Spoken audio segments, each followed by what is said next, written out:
சம்ஸ்கிருத பாஷையில் ஒவ்வொரு அக்ஷரத்துக்கும் ஒரு எண் உண்டு.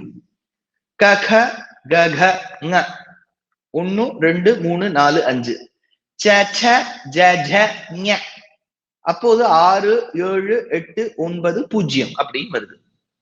இப்போ ர என்கின்ற எழுத்து எடுத்துட்டேன்னா அது ர ரா ரீ ரி எப்படி எடுத்துட்டாலும் அதுக்கு இருக்கக்கூடிய அக்ஷரம் 2. ய ர ர இல்லையா 2. ப ப ப ப ம மகாரம் 5. இப்போ மா 5ங்கிறச்ச ராம அதை நீங்க 2 × 5ன்னு வச்சுக்கலாம். இல்லாட்டா அது ஒரு கடப்பையாதி சங்கையில ஒரு ரூல் உண்டு. என்ன நம்பர் கிடைக்கிறதோ அது ரிவர்ஸ் பண்ணிடுக்கோ. 2 × 5 வச்சுக்கிறதுக்கு 5 × 2 வச்சுக்கோ. இப்படி வச்சுனாலும் வரக்கூடிய எண் 10. அப்ப ராமங்கிற நாமாவுக்கு 10 என்கின்ற கணக்கு வருது. ராம ராம ராமன்னு சிவபெருமான் சொல்றார். அப்ப 10 10 10 10 × 10 × 10 1000.